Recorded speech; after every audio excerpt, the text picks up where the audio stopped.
Sud Radio Découverte Tourisme, Stéphane Zeremeta. Et bonjour mon cher Stéphane. Bonjour.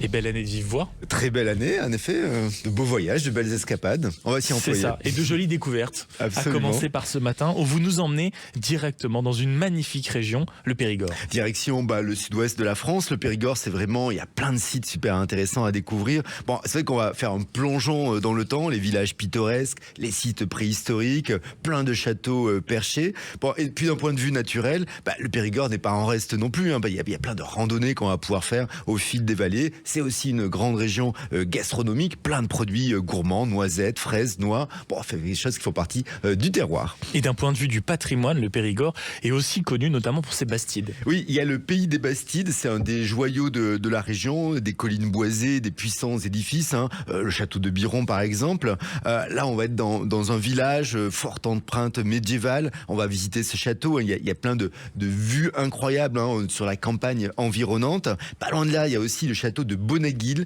là qui est assez impressionnant par le côté défensif. Alors, il a été construit entre le Moyen-Âge et la Renaissance, donc il a été très bien préservé. Bon, aujourd'hui, ils sont à peu près à défendre le village des assauts ennemis. Il n'y a pas trop d'assauts, mais pourquoi pas. En tout cas, on va aller aussi à Montbazillac. Non, plus trop, voilà.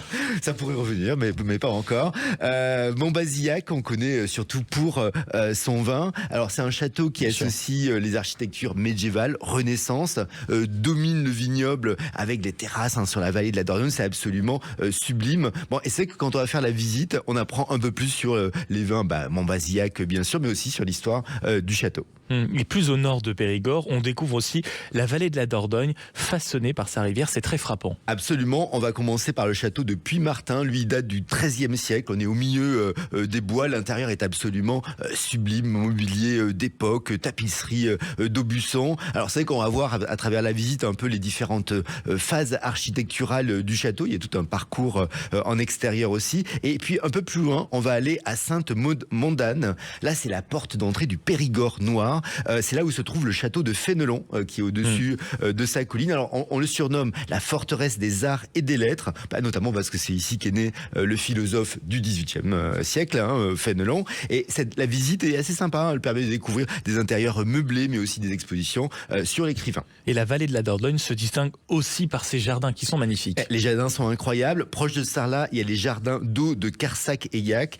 C'est 3 hectares de verdure découpés en terrasses. C'est vraiment très très sympa. En fait, on a ces jardins qui sont tenus par des familles de passionnés de botanique aquatique. C'est sa spécificité. Et puis on va traverser des allées fleuries, des pontons. Il y a des petits bassins. Il y a des lotus, plein de plantes aquatiques différentes, des poissons, même des mollusques et des batraciens. Donc c'est plutôt amusant si on est en famille avec les enfants. À voir aussi à Érignac avec ses jardins à la française, ces belles sculptures végétales.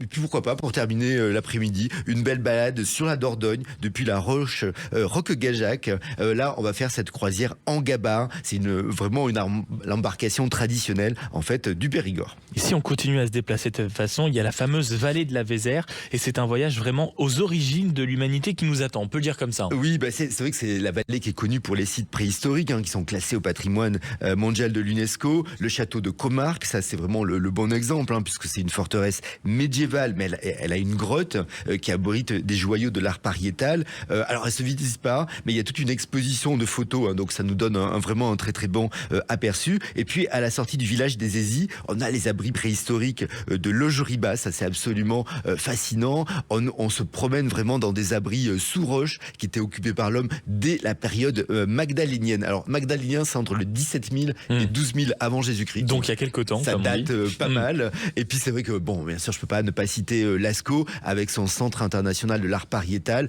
C'est vraiment absolument sublime. On voit toute la richesse de ces peintures. C'est un lieu absolument unique. Il faut au moins visiter une fois. Là, on a pris la machine à remonter le temps et on peut continuer, notamment à Périgueux. Il y a à Bézuna, il y a un site musée vraiment passionnant. Les collections archéologiques archéologique qui présente les origines romaines de la ville. Donc il est situé sur les vestiges d'une ancienne demeure gallo-romaine. Alors l'architecture est assez audacieuse.